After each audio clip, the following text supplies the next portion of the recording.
Welcome to Make a Path Presents. I'm Ronnie Hayes, and let's talk about Halloween Ends. This is my first impression, bit of a raw review. If you are new here, I eventually put together these highly edited and polished videos called Flaw vs. Awe. We did Halloween 78, Halloween 2018, and just a few days ago I posted Halloween Kills. Here's a little example. Michael takes the bait with a fitting callback. Gotcha. Everyone's entitled to one good scare, huh? I like that edit, but it might be a little cleaner to understand that we pick out what's good and what's bad and we give it a point system so we can rate and rank all the Halloween movies. We've done Friday the 13th, but if you're interested, check them out. They're on this channel with more to come. I'm going to be working on Halloween Ends. And let's get into my first impression review, though, because those take quite a while to edit together. Now, originally, I was under the impression, and this is before the promo hype, because we did hear early on there was going to be a time jump, and I thought Michael Myers, now proven and confirmed to be somewhat supernatural, I'll make this quick, but I thought he was going to be hiding out, hibernating, and I assumed they would tear down his house and he would be hibernating somewhere. I didn't think the sewer, because that's like its thing. You would think they wouldn't want to do that because of, it's Pennywise. My screen's messed up. Okay, so I was thinking he'd be hibernating, and then we would see something kind of new and different. Michael would be coming up to the surface and killing here and there. We would get a really thrilling going back to the stalker, because they said it was more of a thriller like the first movie. We would see Michael stalking people, killing them in different environments, not the fall, but he's slowly regenerating because he was brutally shot up and stabbed and all that in Kills. So that's what I was kind of thinking. And we would see Michael Myers during Christmas in one scene, just like maybe leading into the movie. So I'm thinking like they're going to do something different like this. And then, it'll blend into a natural Halloween Ends with the showdown with Michael and Laurie. Then the movie comes out and criticism starts exploding. Fans are upset. This is, bad. There's some saying it's good and it's different. And I assume that, okay, they probably forced some message in there. And Hollywood does this all the time. It's a simple story. And this is why indies do so well. You want an indie? Here's a simple story. Mother getting revenge. The twist. It's a girl killer instead of a guy. Boom. Friday the 13th. This guy was burned alive and he's haunting the children of the people who burned him alive in their nightmares. Boom, Freddy Krueger, Nightmare on Elm Street. You have Michael Myers, evil, pure evil, manifestation of evil, killed his sister as a kid, escapes 20 years later, and then he's stalking babysitters. Boom, it's so simple. And there's depth, a little bit of a message and depth scattered throughout each of them, but a tiny bit. So I just assumed they went overboard with a message, and I was kind of accurate. But then once I sat down and I watched the movie, I was a little bit shocked because I went in, I tapered my expectations, and I thought I'm going to try to enjoy as many scenes as possible as a movie itself, just a regular movie, and I ended up enjoying the absolute shit out of it a lot. However, it's got its problems, but as a Halloween movie, as a Halloween versus Laurie finale, I thought it was trash. I thought it was fucking terrible. I mean, absolutely terrible. If I watch it as a solo movie, which it feels like it, in Hollywood, they have these script readers, assistants and a lot of interns and stuff. They'll be reading hundreds of scripts and they'll find like one that's coherent, good, solid, and they'll put it off to the side and they'll have stacks of scripts that actually work. And some of them get directors attached to them, actors attached to them, and they end up going nowhere. But some scripts will sit on the shelf for a decade or more, and it's a decent script, but nothing pops up for them to use the material. Things always fall through. This feels like a movie that was sitting, and they dusted the script off, and they just puzzle fit Michael Myers into select scenes. If it is revealed that that's not the case, and they sat down and said, no, this, and they wrote it from scratch totally. It feels like they just took it and they just slapped in the Michael Myers element, and it felt so out of place. That added to the factor that made it unenjoyable. And then we got Corey, which the actor, I thought he did a fantastic job. I thought he was great. I loved him as Corey. I think it was Corey Cunningham. It was like they wanted to make him the new Michael Myers, but then they ditched that at the end and just killed him off. And even the director said, or David Gordon Green said, like, you know, that was the plan. He was going to live and become the new Myers, but he loved the character so much, and he didn't want anyone else doing anything with the character afterwards. So he became kind of possessive and decided to kill him off. And if you listen to the interviews, they have so many different ideas all the way up until making the movie, where that makes all three of them, 2018, Halloween Kills, and this one, feel so disjointed in certain areas. You can feel the connective tissue, but there's so many elements that just don't connect. Like the supernatural element is one of them especially. I see so many comments where people are standing up for Halloween Ends saying, yeah, you know, come on, man, Michael's 70 years old. He got beat up a lot in Kills, and I bite my tongue, but there was two people I couldn't take it anymore, and I had to snap back in a comment. I'm like, bro, are you forgetting? He wasn't just beat up. He's not just 70 and he was beat up. He had his fingers shot off and he's bleeding out. So then he wraps it, sure. And everyone forgets he got sliced in the arm. I mean, that's bleeding, dirty, getting infected. And then he gets stabbed in the back with a pitchfork. He also gets shot up fatally in the chest, I think like 5 or 6 times. All this damage. He's stabbed in the spine by Karen at the end. These are all things that would kill a normal man, especially a 70-year-old normal man. Then he gets up and he butchers 14 people. Now, you only actually see 10 mad mob members, not mafia, but mob. 10 of them die, but they show others wounded, which means he killed around like 13, 14-ish. Then he kills Tommy. Then he kills Karen. And he doesn't look like he is wounded, weak, any of this. He looks like the same Michael from the beginning of Kills to the end of Kills, and that's all the damage. And you got people going, yeah, he's old, man. Yeah, he got beat up. No, he didn't get beat up. He got fatally shot, stabbed twice, pitchfork, and then a knife right to the spine. And he's so now he's supernatural. I don't see how you watch that and you don't think, okay, they picked supernatural Michael Myers. Even her at the end, she goes, every time he kills, he grows a bit, And that's why they have that character, Laurie Strode, say that at the end of Kills. They're confirming, boom. But a mortal man could not have survived what he's lived through. And then they did something that I think is a really pussy move, where they want to keep it, you can use ambiguous in 2 ways. One, in a clever, very interesting way. And one, if you're too scared to commit, you do something that's ambiguous. And that's what they did with Michael Myers in Halloween Ends. He is either old. I see people saying he's old, having a seizure after he killed somebody. But in reality, when you watch them all in totality, he's stabbed up. Some people said, oh, people get blown apart in wars and they survive. For a short period of time, absolutely. There was a girl I talked about that was butchered by a serial killer, cut off both her arms. She's gutted and she's holding her guts in. She packs dirt in her arms. This is horrific. Listening to this, I felt so bad for her. She ended up, using adrenaline and going and surviving the fucking guts of this girl. That was I didn't mean the pun for that, but the balls on this chick to go survive. And she ended up pointing that guy out and getting that serial killer put in jail. The story is nuts. Yeah, she survived. People in war get blown up and survived, shot up and survived, but only for a short period of time until they get medical attention. And I don't care if Michael's supernatural. Just tell me, is he human or supernatural? They picked supernatural. There's no way they didn't. And then he goes into a sewer, doesn't seek medical attention, and he's just sitting there rotting away. Now, in a supernatural aspect, I'm fine with that. I prefer human villains, but Supernatural, as long as you have rules, I'm good with that. So he's healing, and then he does this seizure. He's regaining his strength. There's no other way.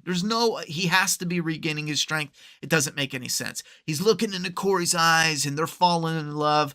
That whole bit as a separate movie, which it probably should have been a different IP, I'm fine with it. But as a Halloween Ends movie, no, you start to lose me there. There was something that Jay said from Red Letter Media also that kind of, as a fanboy, I blew a gasket a bit just because it felt like it was a statement where I feel like he's so out of touch with the Halloween franchise, which isn't a terrible thing. I love Hellraiser, but I'm out of touch with that franchise, as well as there's a couple other horror movies. Exorcist, right? I'm out of touch with that shit because I don't find ghosts that scary, but I grew up on Exorcist, so there's a bit of nostalgia there. So it's not like a terrible thing, but he said the comment where he's like, yeah, I'm glad they did something different because Michael Myers isn't interesting. No one's here for Michael Myers or something like that. I know for a fact he said Michael Myers is not interesting, and I almost shut the review off, and I'm sorry, but there's no point in listening to a reviewer if he says something that out of touch that Michael Myers is no longer.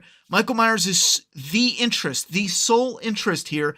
Yes, is it cool getting Laurie Strode back, some of the original OG characters back? Yeah, but Michael Myers is the centerpiece. He is the one where you fold out the centerfold of the Halloween franchise. They came out with part 3. It flopped so bad because Michael Myers wasn't in it.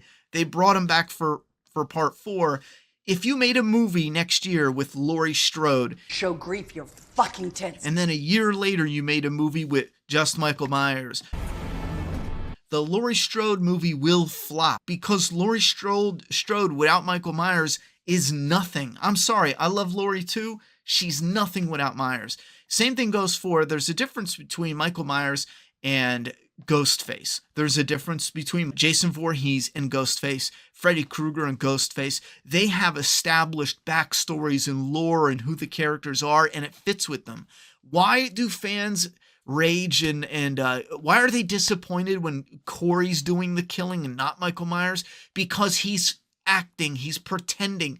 Not the actor, the actual character Corey is pretending. Michael Myers is interesting and scary because he naturally, organically doesn't speak, is kind of that cold, calculating, slow walk, get it done type of brutal killer. He's a shark just going forward, killing everything he comes across. But when Corey puts on the mask and he adopts the origin of Michael Myers, he's just a guy not saying anything until his bitch ass gets shot. Then he's all like, oh, you got me. Oh, it's like, that's why when you're wondering why fans reject Corey being Michael Myers instead of the real Michael Myers, because no one wants dollar store Michael Myers. No one wants the generic off-brand anything. They want Michael and Myers. Same thing with Jason Voorhees. We had that with Friday Part 5, the imposter Jason. Never do that again. And a lot of this stuff in this movie too, we've gotten.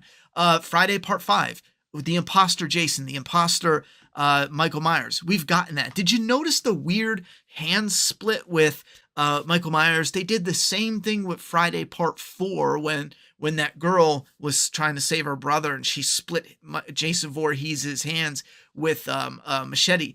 They're taking these elements, it from the sewer, this hand split, the imposter Myers, also the evil transference. We got that with Jason Goes to Hell. I know so many people are all like, oh yeah, this is new and bold. And I don't mean this to be argumentative, but at the same time, it's new and bold maybe for Halloween. But if you're a horror fan, we've done this in the 90s already. Every piece of this friggin' movie has been done before in a scattershot of other horror movies. How is that new, fresh, and bold? New, fresh, and bold, it would have probably been going back to that stalker Myers and seeing a scene in the beginning of this movie where it's him killing during Christmas. Imagine him killing Santa Claus. Like, pull some actual ballsy shit and do something like that, and they'd be like, whoa, Myers during Christmas, what is this weird shit? And then show that he's coming back. At first it was, he disappeared until 2019. Then he resurfaced and killed on Christmas. And then he disappeared for 6 months. Then he resurfaced again. And then you start noticing, holy shit, these kills are happening once a year, twice a year. We got 3 times, 4 times a year. And now it's 4 years later. And, every 2 months or something, there's a kill going on. He is slowly getting back into the groove of things. And because, this is a small town, he would eventually come across Laurie Strode. It like fits perfect. In this one, in Halloween Ends, you get Michael Myers who goes to see where his new buddy is at. And that's how he finds Laurie Strode's house. He follows his new kill buddy.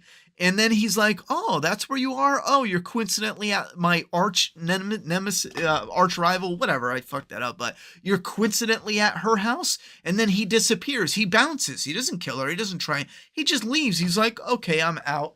It's so anticlimactic. And that's only so they can wait until later when he gets his mask stolen off him. In probably one of the scenes I hated the most. And then Michael takes a nap for a minute. And then he just shoots up. Look, guys, Michael Myers did the sit-up that we know. So yay, the scene is amazing. Sorry, but it didn't work for me. And also, something that was a huge disappointment is the fact that Laurie is old and it looks ridiculous. I'm sorry. Love you, Jamie Lee Curtis. When I'm old, I'm going to be in shitty shape too. Old age is old age. You're just not the same when you're young, fit, and athletic. I'm already feeling it. You know what I'm saying? I would have been like, okay, Michael, hold on. I gotta crack my back. All right, now let's get it on, It's just the fact that when you're watching it and they don't take that into consideration, it's like they're hiding from her age when they see her getting batted around and beat up and all this. And it looks like she's also supernatural. I thought they would have capitalized on this thing that they've established since 2018. Allison. Allison is the young, fit, athletic fighter. Perfect. She could be the physical fighter. And then you have Laurie Strode, who can also physically fight, don't get me wrong. But again, capitalize on the older. She's more of a veteran. She's more cool, calm, calculating. So with Laurie's brain being a veteran of Michael Myers' reign of terror for 40-some years, and then her granddaughter, those two uniting, you know what I'm saying? That would have been a powerhouse. Instead, we just got like, Grandma, you're the worst. You pretend like you moved on. You killed my boyfriend. And Laurie, like a normal, stupid TV movie character that can't speak because, God forbid, they interrupt the screenplay that was written. She's all like, It's like, Laurie, tell him he stabbed himself. He went nuts. Look at him. What do you think? I put him in a jumpsuit and gave him a Myers mask? Look at the evidence, Allison. Look, Laurie says nothing. Why? So the script can play out. It's some of the dumbest shit. And this isn't just these writers. This has happened frequently in Hollywood. Every time they want somebody to react a certain way and they wrote themselves in a box, they just simply have the character not speak. One of the cheapest screenwriting tricks is to just have them not say anything. I don't know what this character should say, man. It's not working. Just have them shudder, or stutter. I don't know, Yeah, if I look at it critically as a fan, that's probably one of the more disappointing elements. I really felt like they were building up something with the grandmother and granddaughter aspect and uniting. It was almost as if it was handed to them on a silver platter. They didn't even have to chop up or remove anything that they wanted to do with Ends. They could have simply tweaked some and then incorporated Allison there in the final battle to some degree, a bit more than just simply going, It was pretty weak, especially for a finale. It's literally just like she pulled a lever and then they have this very photographic poster quality look of the POV shot from Frank. He comes in and you get like this picturesque look that is nice, but also so fake looking, like a photo shoot at the same time, especially the image of them in the blood. I love reflective imagery, but her holding Michael's hand and all that, it's some of it just, it feels too picturesque, It feels too much like, You know, when you're a kid and you go somewhere with your parents, like a wedding or something, and you're all having fun and it's natural. You get those family pictures and it's like, man, you could feel the fun and enjoyment radiating off the photo. But then you get to the photo where your mom pulls you over and she's like, okay, stand like this, put your hand over here. Okay, now smile. And you're all stiff. And the picture looks real nice because she's got the waterfall and the trees and the shit blowing over here. And it's like, it looks nice, but it's just not as nice as the organic looking smile from the fun. That's like kind of how some of the beautiful imagery looked. Too staged. Anyhow, we're going to dive into this movie more with a Flaw vs. All review. If you haven't checked out the others, go and check them out. Trust me, I am very proud of them, and I get a ton of compliments on them. About 60 hours of editing work goes into them, so check them out. Links will be below for Halloween, the original 2018 Kills, and then in a few weeks, give me some time, I'll have Halloween Ends out hopefully soon. Patreon is opened. We're tweaking it some so we can build up a community to help release the Flaw vs. All a lot faster than right now. It's whenever I'm not working. I have a few hours to edit a little bit here and there, but we're trying to build that up so that way we can release multiple videos a month. Flaw vs. All. All right, thoughts and opinions in the comment box. I'm done talking. It's your turn.